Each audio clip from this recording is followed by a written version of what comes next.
Aloha and welcome to this first joint press conference, joint video press conference in states and territories in the Commonwealth involved in the important issue of the Jones Act and how it impacts on our taxpayers and consumers in each state. I'm Sam Sloan, the Hawaii State Senate Minority Leader, here to welcome you. It's 1 p.m. in the afternoon here in Honolulu. We are broadcasting from the Hawaii State Senate, and we've got a number of guests and individuals who are going to give their perspective on the importance of the Jones Act. Let me say very briefly that for more than 2 decades, many of us in this community have been involved and interested in this issue, how it affects us in terms of competition, more importantly in consumer prices. And for a long period of time, there seemed to be a very difficult time in getting traction because there were people involved in the American maritime industry that just plain said no discussion, no changes in the Jones Act. In the period of time in the last decade particularly, there's been more interest as prices have continued to rise, competition has fallen, and more people have understood the impact of the Jones Act on them and individual jurisdictions. As I said, this is the first, we call it the Jones Act Multi-State International Video State Press Conference. And we're going to get the perspective from people in the state of Hawaii, state of Alaska, the territory of Guam, and the Commonwealth of Puerto Rico. All because all of our areas are specifically impacted by the Jones Act. Now, over the past decade, there have been lawsuits. There have been hearings at both the state and federal level. There has been more information generated. For example, it's now known that the Hawaii cost of living, primarily because of our additional shipping costs and the cost of the Jones Act, are now 49% higher than the U.S. mainland. And this is becoming unbearable. It's difficult for individuals, it's difficult for families, it's difficult for small businesses as well. There have been different parts of the Jones Act that have been explored with seminars and workshops over the years, and there have been bills and resolutions addressed to the United States Congress for relief. There are different approaches to this. One approach would be to abolish the Jones Act altogether. Another would be for various forms of reform. There are resolutions that are alive in the Hawaii State Senate and House this year that call upon the Congress to strike the provision that requires American shipbuilding. So what we're here today to do basically is to interact with one another, to join together because there is strength in numbers, to find out the commonality of interests that we have, and to develop a strategy for having successful legislation in the future. I first would like to thank my staff attorney and director of research in the Senate, Tisha Pander, and her staff, Paul Harleman, Herb LeBon, and Timothy Sutton, who helped set this up. We're looking forward to your participation and to your thoughts, ideas, and suggestions. But we do remind you that brevity is next to godliness, and so we're asking you to please keep your initial remarks to about 3 to 5 minutes. At this time, it gives me a great deal of pleasure to go to the 49th state and to introduce State Senator John Coghill. Senator? Yeah, good afternoon. Aloha. Senator Coghill had to excuse himself. I'm Senator Dyson, and we're glad for what we think you guys are doing, and it has huge impact here in Alaska. Our state legislature put in statute in 1982 that the governor is supposed to do everything he can to get us out of the Jones Act restrictions to American hulls, and that was renewed by our legislature in 2008. So we are officially and in statute on the record. Let me say for today that neither John nor I have the authority to speak for either the governor or the legislature, but I would be very surprised if there isn't virtually total support for what we believe you're doing. We are a maritime nation. You can almost think of us as another island separated by a foreign country with a very poor land link, and we are supplied by ship and by airplanes, just like Hawaii is and the participants here. Plus, we have more coastline than all of South 48, and most of the goods move by boat along the coast.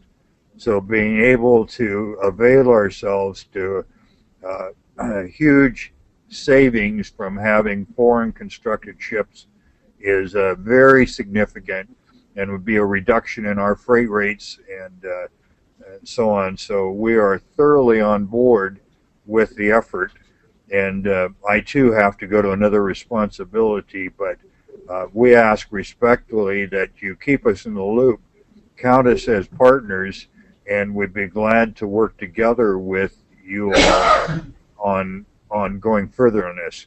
Personally, I have a 100-ton Coast Guard license, spent a lot of time at sea, and anticipate that there'll be pushback from organized labor on this issue, as there has every time it come up on a national level. I'm glad to answer any questions, but I won't be able to be here for the latter part of the discussion. Thank you. Just to confirm for the record, we're speaking with Senator Fred Dyson. That's correct, sir. And we appreciate that. May I just ask, has there been any kind of survey or referendum in the state of Alaska on this Jones Act issue? Negative. And as I assume it is for almost all of you, the general population is utterly ignorant of either the Jones Act or its implications for us. Ignorant other than the costs and the impact to them. Sorry? They're ignorant possibly of some of the technical details of the Jones Act, but not ignorant of the impact of the additional costs. They probably are ignorant of that too, but we have a job to do to explain, study and explain what the savings would be. Well, we welcome your partnership and we thank you for your participation. And unless there's any questions of Senator Dyson, we'll free you to go on to your other responsibilities. Yes, Representative Senator Dyson, I'm very impressed that you have put that in statute, and I think you may be leading the group or the troops in that sense, but has it made any difference? Has having it codified caused any more information, stir, or activities that gets closer to something that we're talking about today, i.e. an exemption? Yeah, I'm not hearing you clearly, but I think the answer is, to my knowledge, there's nothing been organized and done except some resolutions sent off and putting this in statute. Okay, thank you very much. Representative Evans has a question. I hope the weather is well up there in Alaska. Thank you for joining us. My question has to do with the unions. Clearly, this has always been an issue. The reason I believe that we're not forwarding this discussion is because of fear. And a lot of the fear is fear of what might change if we move down this path of either repealing or modifying the Jones Act. Have you been in discussions with your union leaders in Alaska? I have not, but if you look back on the history of the Jones Act, it was a major effort to protect the workers at U.S. shipyards. And obviously for national defense reasons and others, we got to preserve some U.S. shipbuilding capacity. And I do not believe that in general our union workforce here, which is very large, will see that they have to join in brotherhood with the shipyard workers in the South 48 at the expense of Alaska's economic health. But that's a question that has not been asked nor resolved. Thank you very much. Thank you, Senator Dyson. And let me just reiterate that not only are we having multiple jurisdictions, but that this conference and this effort to reform the Jones Act is bipartisan, both in our state of Hawaii and also in other areas. So thank you once again, Senator Dyson, and we look forward to your active participation and partnership. We'd like to participate in the middle of the winter on your turf. Well, sir, you have a standing invitation to come and do that. Thank you. Thank you, and aloha. And now we're going to turn from the state of Alaska to the Commonwealth of Puerto Rico. And if we have on board Senator Rosanna. Es que no se puede tocar nada así, porque ellos déjame enviárselo como quieran, porque desde ayer y las instrucciones también, ves, ahora pusieron la webcam, no tocan. Ellos dijeron que ellos lo controlan todo. ¿Ves? Que lo cierran y no, ¿ves? Yeah. Do we have Puerto Rico? Yes, we do. On Yes. board? Okay. Senator Leon and Senator Rodriguez. Aloha. Senator Rosanna Lopez is here. Aloha, Senator Lopez. Hi, how are you? Fine, thank you. Thank you so much for participating with us. Did you want to bring us up to date on the Commonwealth of Puerto Rico's efforts in Jones Act reform? Yes, thank you very much. First of all, I would like to take this opportunity to express my gratitude to all of you regarding our common concerns with the application of the Jones Act.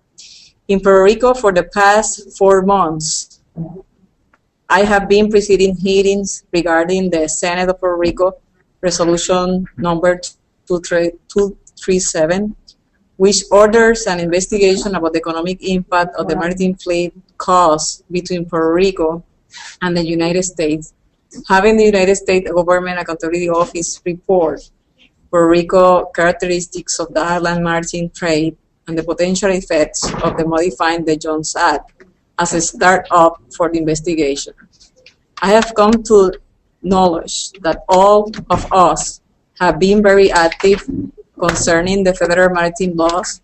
The same worries that we all have at the application of the Jones Act are the same issues and theories that each of our territories have in common. The establishment of the state restrictions, which force our people to trade with ships built in the United States, beating the U.S. flags and using American crews between the nation ports of the island, have been very much affected of all our economics through the years, as well as our citizens.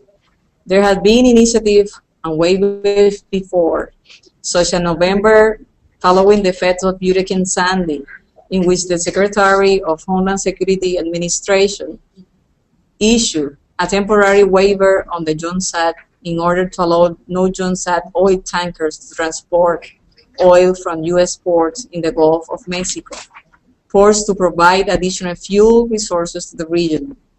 In such waivers have not been issued, it has resulted in an imminent unavailability of petroleum products, including gasoline, and threatened the nation's economic and national security. By this means, we can ask such waivers, but definitely what we need is a full extension to all application in U.S. territories and states for an antique and protectionist law that does not stand in today's independent work and economy. If we truly want to create jobs and boost our economy development, we need to eliminate the implementation of the Jones Act in Puerto Rico too. We will support President Obama's public policy to create jobs, increasing exports. But we need to total extension of the Jones Act to transform our island into a powerful transshipment destination.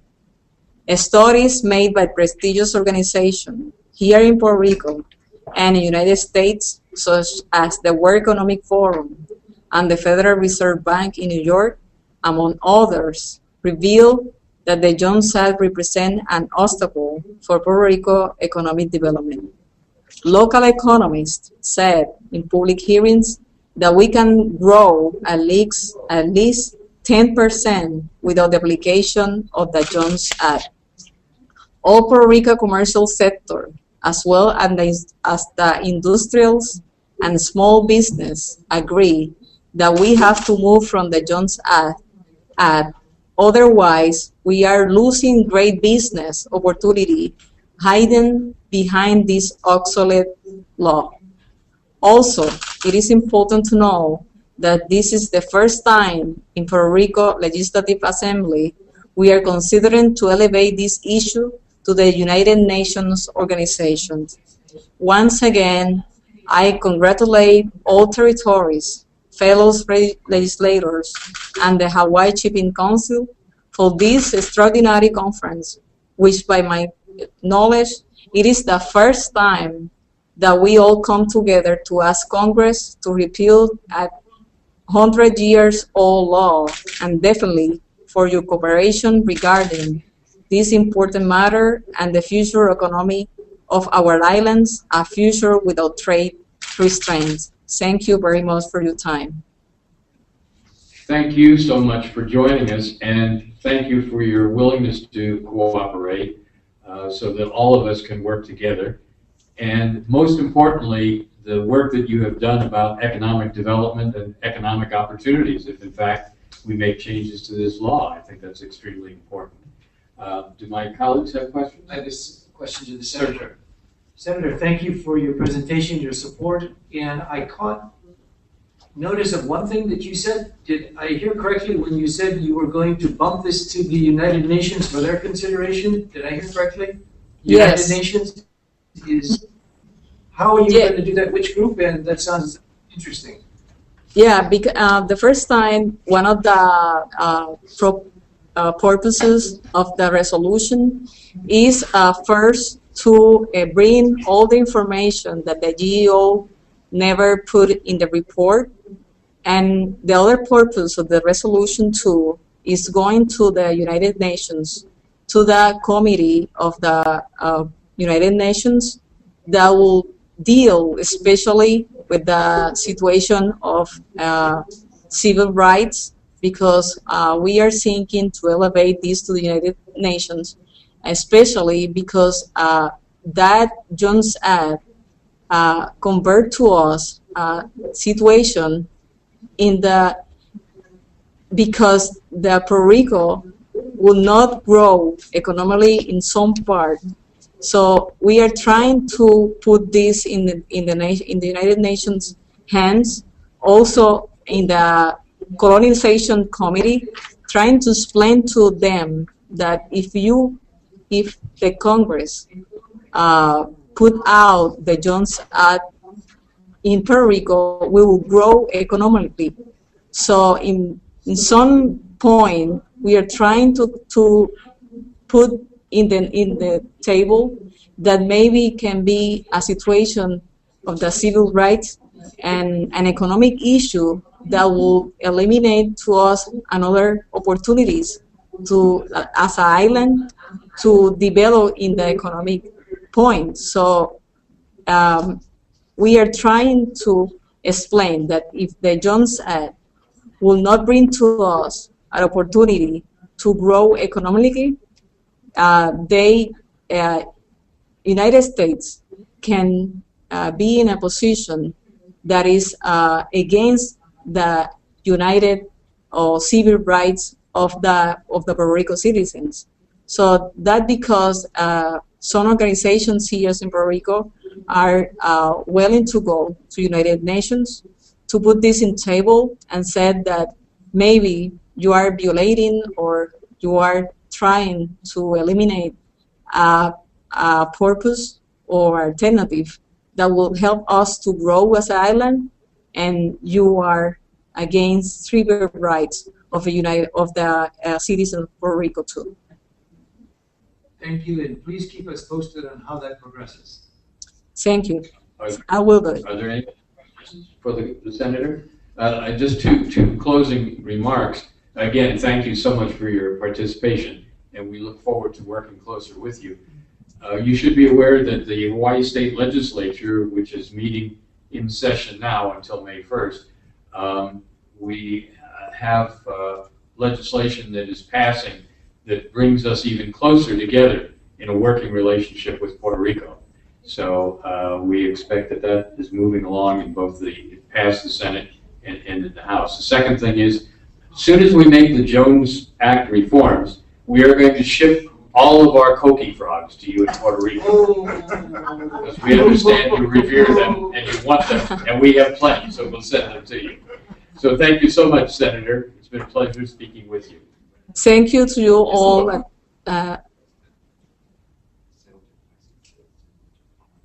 Thank you. Do we have we been able to get our communication together with Guam? Not yet. You're still working on it? Okay, we had Guam.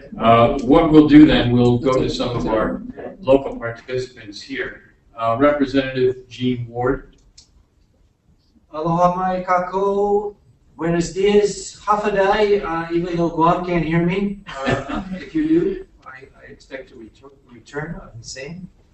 But thank you for sharing your perspective on what otherwise we have in common as a plight. I really like the way that Puerto Rico explained it as it's a growth stunter. In Hawaii, we generally explain it as a cost of living increase. The way that the cost of groceries, the cost of anything of which La pregunta que me we hicieron have. fue United Nations. Puerto Rico is still on.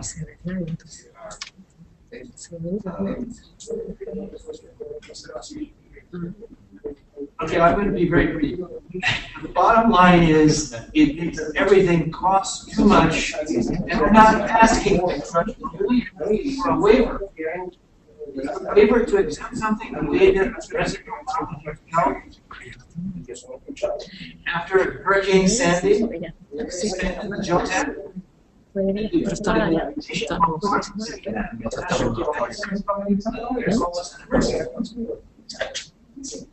No, nothing happened. The fact of the matter is the Jones Act continued. We see contradiction in the hypocrisy. Airplanes made. Recently, in Europe, the trains that you get on, the trains that we are probably going to be made now. We can hear you. Having something made, flagged, and owned by Americans is obsolete.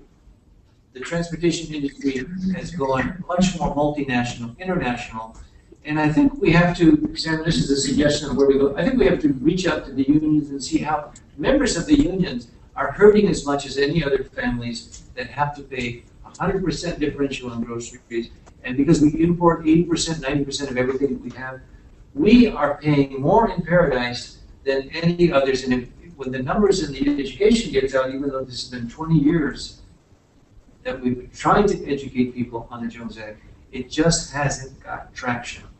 So this is the first international occasion. I want to commend you and thank you for bringing us on an international occasion to the state capitol to talk with our brothers and sisters in Guam, in Puerto Rico and Alaska, because together there's leverage. Right now we are a minority of people trying to do something, and together we can leverage that.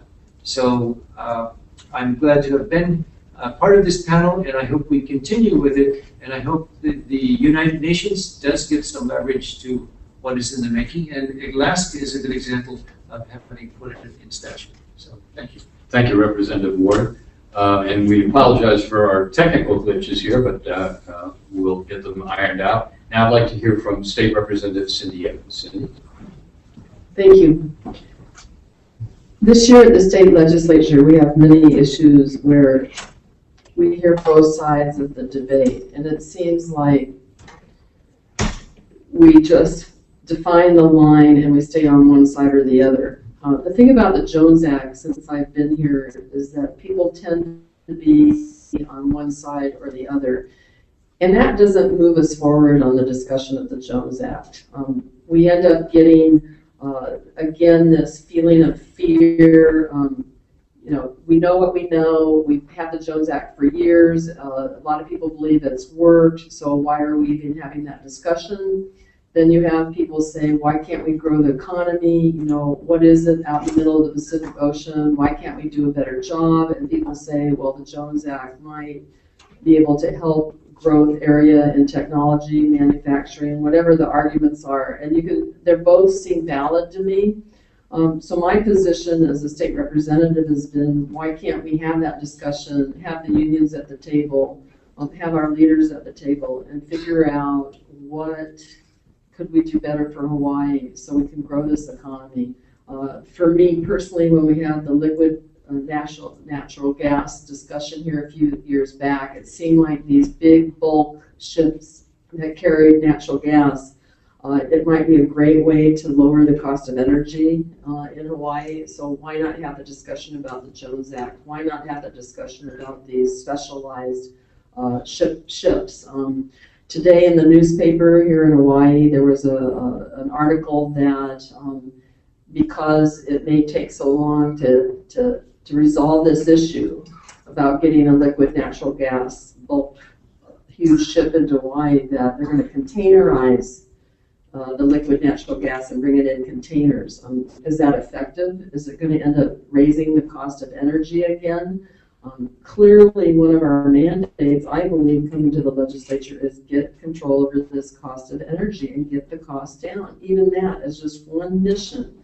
We should be talking about the Jones Act, because we've been asked by the community across the whole state of Hawaii, why can't you get the cost of energy down? That in itself should have us at the table with the unions who have the working families who are paying these large costs of energy. They should be at the table with all of us saying, could the Jones Act, modification to it, help us get the cost of energy down? That is, for me, the reason why I support at least the discussion and getting people back to the table talking about it. Again, when something has been around for as long as it's been around, there's always a point in time you want to say, why do we do what we do and continue to do it the same way? Should we do something different?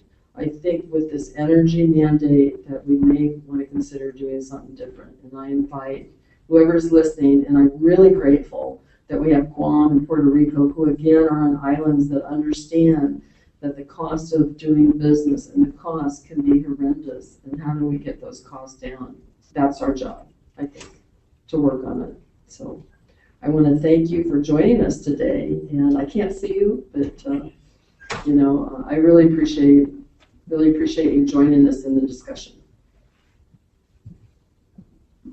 Thank you very much, Representative Evans. And I think the point that you made is an important one. First of all, this issue, like many other issues, should not be mutually exclusive, and it shouldn't be a question of winners and losers. We should be working towards a situation that, as the senator in Puerto Rico said, for economic development, for benefits to consumers, and certainly we should be smart enough to find new ways of addressing these problems. So thank you for your input. We're still trying to get Guam back on, and in this age of technology, we hope that we can do that. But in the meantime, we have two gentlemen that have been involved in the Jones Act issues for many, many years, are directly involved now, and so I'd like to give each of them an opportunity to speak on the issue. First of all, Mr. Michael Hansen, who is the head of the Hawaii Shippers Council, has been an active advocate for Jones Act reform, has written many articles, and represents a group who are directly affected by the costs imposed by Jones Act. Mr. Hansen. Thank you, Sam. I'm pleased to be with and join with and thank the Hawaii State Legislators gathered here today and those who introduced the 4 companion resolutions calling for Jones Act reform. I would also like to thank the legislators from Alaska and Puerto Rico who participated today. The Hawaii Shippers Council is an industry trade association representing those interests of the cargo owners who ship their merchandise in the Hawaii trade. The shippers, i.e. the cargo owners, are the customers of the shipping companies, and they pay the freight. We fully support the intent of the resolutions to exempt the non-contiguous trades of Alaska, Guam, Hawaii, and Puerto Rico from the domestic build loop requirement of the Jones Act. The cost of building major commercial ships in the United States is now well documented to be more than 5 times that of constructing comparable ships in Japan and South Korea.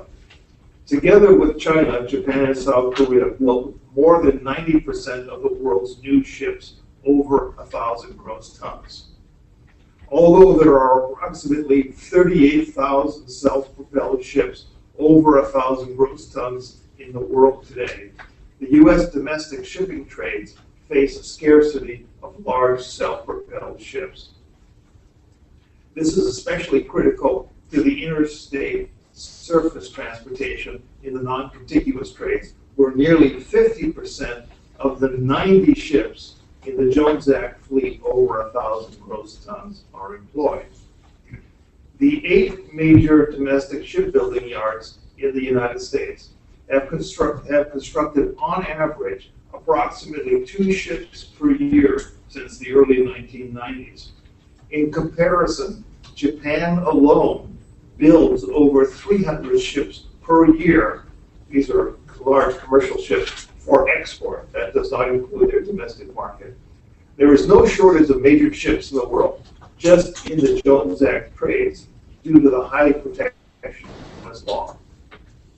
In comparison, other modes of transportation are allowed to use equipment manufactured in foreign places, including air transportation and the trucking industries. For example, we've all probably been on an Airbus. Those were built in France. The extraordinarily high cost of shipbuilding and the artificial shortage of commercial ships in the United States creates a narrow and highly concentrated domestic shipping market. The shortage of ships and the high cost of construction creates significant barriers to entry into the Jones Act trades. Virtually any potential new entrant ship operator is either unable to afford or unwilling to acquire the necessary capital assets, namely U.S.-built ships, at such unrealistically inflated prices to challenge the incumbent companies. The very high barriers to entry create a market that is all but uncontestable by new entrants and insulates the incumbent operators from virtually any new competition. Although it seems counterintuitive, the Jones Act shipping industry supports the U.S. build requirement of the Jones Act, even though it makes acquiring ships for domestic service so much more expensive. The Jones Act industry supports the build requirement because it protects their monopoly-like positions and wards away any meaningful competition. Because of their control of the domestic shipping market, the existing Jones Act shipping interests can pass the high cost of U.S.-built ships along to their customers, the shippers who own the cargo, and ultimately the American consumers. And that is especially hard-hitting on those residents in the non-contiguous jurisdictions that are completely reliant upon surface transportation for interstate commerce. The high Jones Act shipping acquisition costs also provide greater absolute profits. This is especially true for the container ships operating in the common carrier in the non-contiguous trades. Their rates are nominally regulated by the U.S. Surface Transportation Board.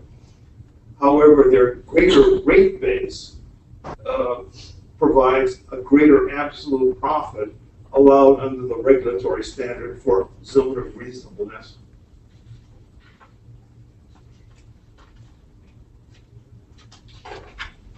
It is time to align the domestic shipping operators in the non-contiguous trades with the rest of the world. It's time to remove the protectionist U.S. build requirements and compel the shipping operators to acquire their ships from far more efficient foreign sources. This is a realistic approach to bring real competition to the non-contiguous trades and relief to the shippers and consumers. Thank you for the opportunity to address the group here. Thank you, Michael. Michael Hansen of the Hawaii Shippers Council, and we also want to thank Michael for helping put this press conference together and for his many years of working with the other areas of Puerto Rico and Guam and Alaska, being a very strong and factual advocate for reform. Another gentleman who has been involved in this issue for a long period of time and who is an expert on transportation issues and the costs, Mr. Cliff Slater. Cliff? Thank you, Sam. It's now almost 100 years since the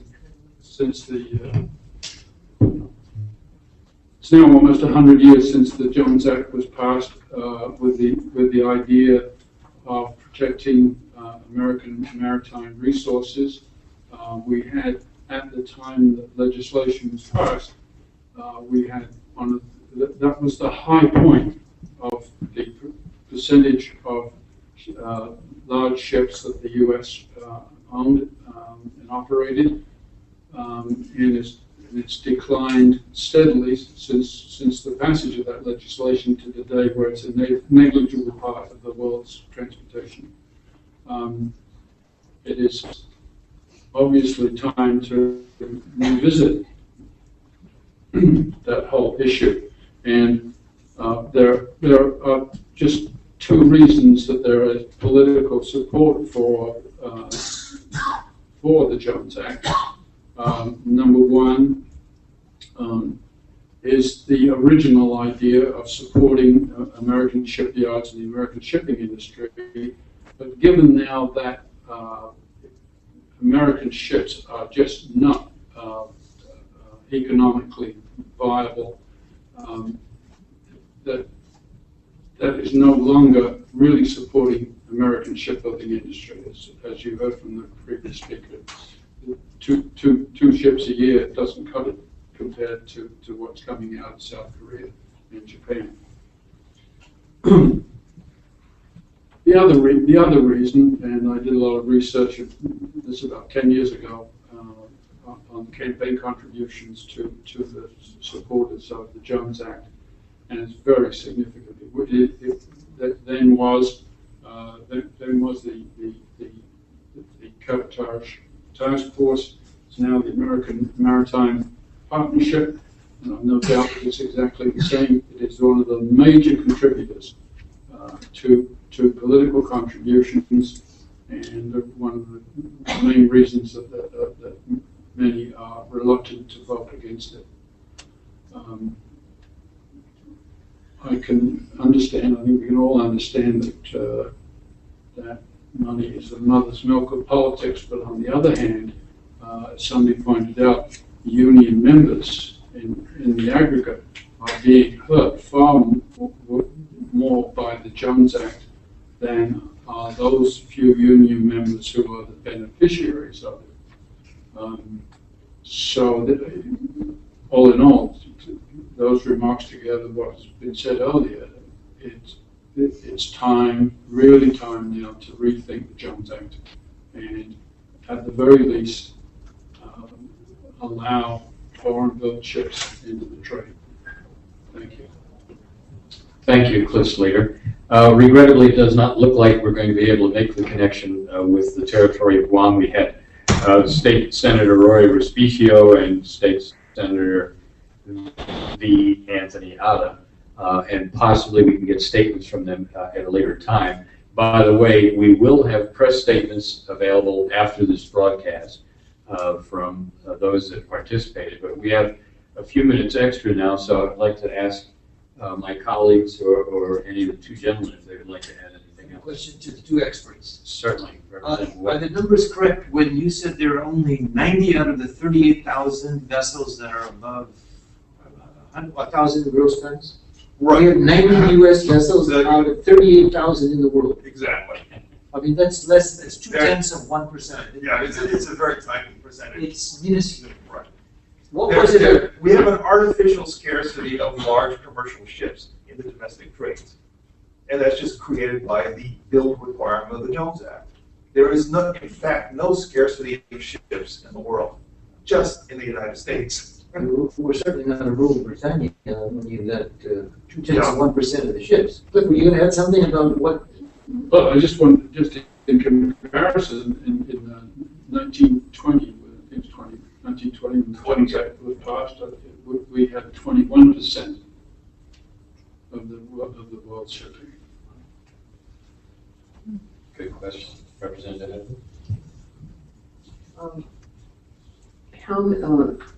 Of the ships in the world, how many are owned by U.S. citizens or U.S. investors? Do you think that predominantly the ships in the world are owned by other foreign investors and countries? Yes, the ships are predominantly owned by other investors in the world, non-American. The reason for that is that up until the mid-'80s, about 20% of the world's fleet was in fact owned by U.S. interests. And that was referred to as the U.S.-owned international flag fleet. That ownership was in 1986, I think it was the tax reform bill, changed the status of the income from those ships and taxed it on a domestic basis. And at that point, most of these ship owners who were American then divested themselves of those ships.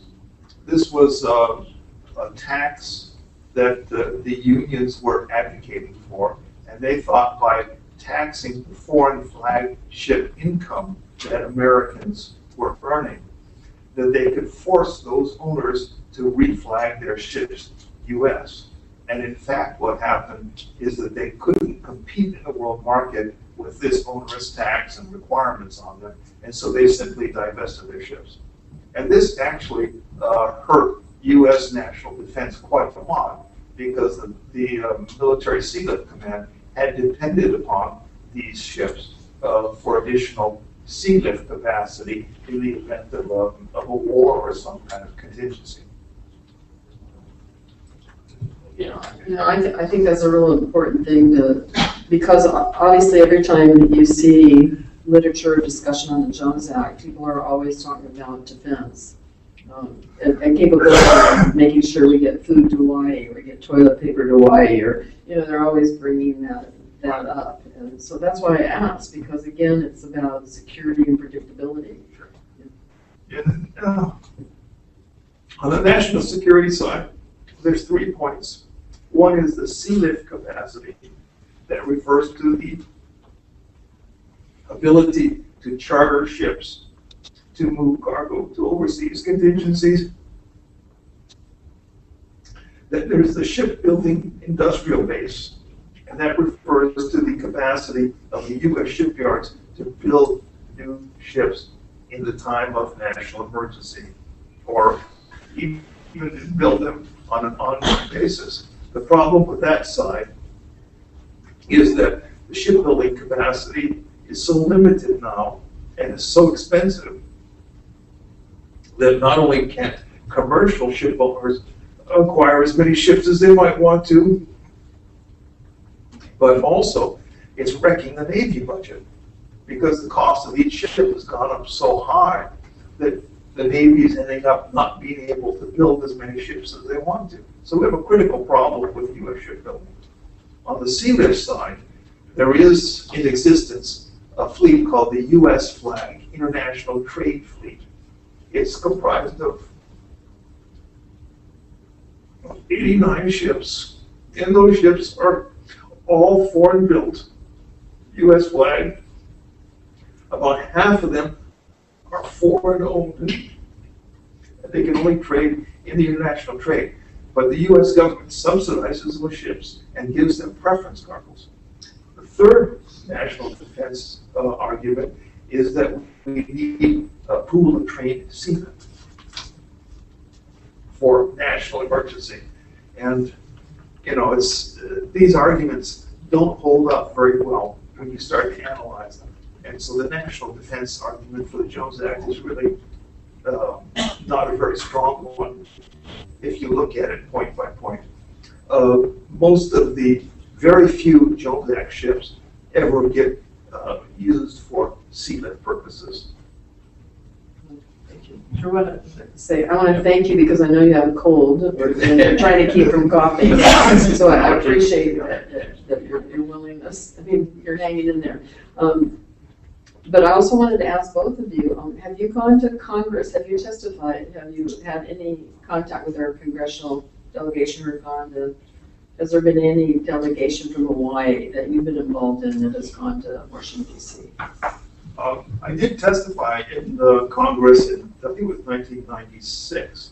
That was a long time ago. That was at a time when there was a guy by the name of Rob Cortell and the Jones Act Reform Coalition, active. I think Sam and Gene both remember them. And he was able to push Jones Act reform to the point where the House, U.S. House, actually held hearings on the Jones Act. But nothing much really happened after that. The congressional delegation, Senator Inouye, of course, was a very strong, staunch advocate of the Jones Act. The current delegation have all made statements in support of the Jones Act. So I don't see any real change coming there. The delegate from Puerto Rico, Pedro Peruzzi, is supportive of the Jones Act reform, and so is the delegate from Guam, Mrs. Bordalo. So there's some movement there, and we'll have to see what happens in the election in Alaska, where Mark Begich, the Democrat, is up for re-election, and the two Republican challengers, including the current lieutenant governor, are both supportive of the Jones Act reform. And our senator from Puerto Rico is still online. Did you have any other comments or questions you wanted to make?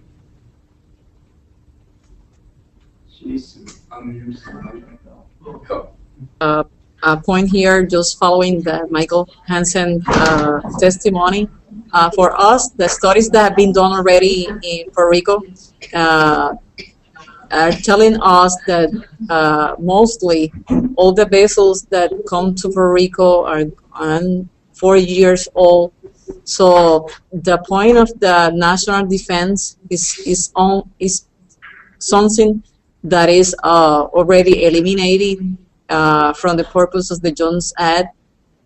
Some of the other studies have been described too, that an accession can be done because we have it before a session for the cruises especially, and because we get a session of the cruises, the build and the crew, especially in the cruises, Puerto Rico have been providing with a growth in economic part of the tourism. So Puerto Rico have already experience in a session. So for us, this kind of example help us to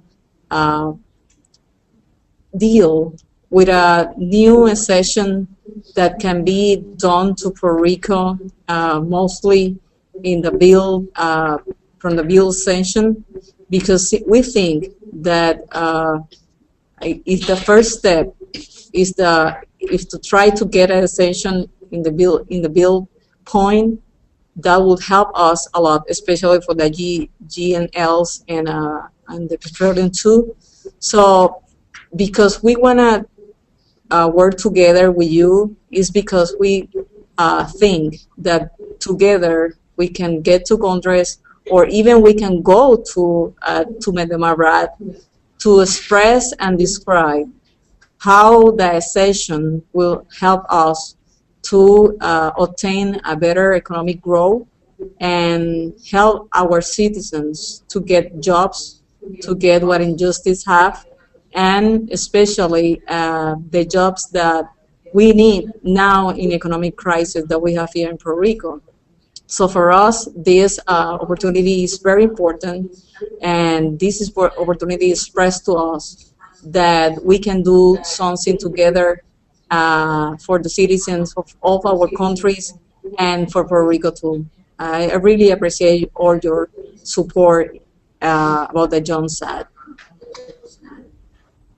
Well, thank you so much, Senator. Thank you for your participation and involvement, and we can pledge that we are going to work closer together and find other ways of doing things.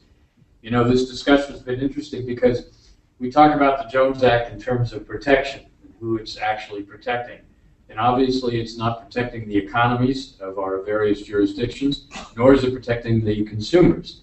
And ultimately, it's not protecting the very people it's supposed to protect because we don't have more American shipbuilding. So the steps that we can take, and there are different paths for reform or change, we'll try to take those together. So we certainly appreciate your participation today. And I want to thank everyone who helped make this possible. We did have a glitch. We're sorry we did not get Guam with us. Probably too many tree snakes, brown tree snakes in the wiring. But we'll try to get that fixed up, and hopefully we'll do this again. We want to thank the Office of the Senate President here in the Hawaii State Legislature for facilitating these conversations. And to my colleagues, Representative Cindy Evans from the island of Hawaii, from Representative Gene Ward, Michael Hansen of the Hawaii Shippers Council, and Cliff Slater, and most of all to you who participated. Again, a reminder that we will have press statements from the various jurisdictions, and we want to thank Senator Rosanna Leon and also Senator Fred Dyson from the state of Alaska, and for the folks in Guam. We will be in closer contact. It is a situation where we basically have to either beg or show our united front before the United States Congress. We have opportunities, though, and I know a lot of people have gotten discouraged over the years, but there are things that we can do. Following up on Representative Evans' ideas, we definitely need more discussion. We need to bring more people to the table and find out, in fact, what things that we can work on together to make these changes. So thank you all. Senator Dyson, Fred Dyson of Alaska, had said initially that he thought that the people in Alaska possibly were ignorant of the issues and maybe even of the consumer impact, which tells us that education always is at the foundation of any issue that we talk about and do. So it's for us in elective office and those of you that are particularly interested in this issue to see what we can do, but we'll do it together. So from the state legislature and the state senate in Hawaii, we say aloha, mahalo. Thank you so much for your participation. Aloha, have a great day. Aloha.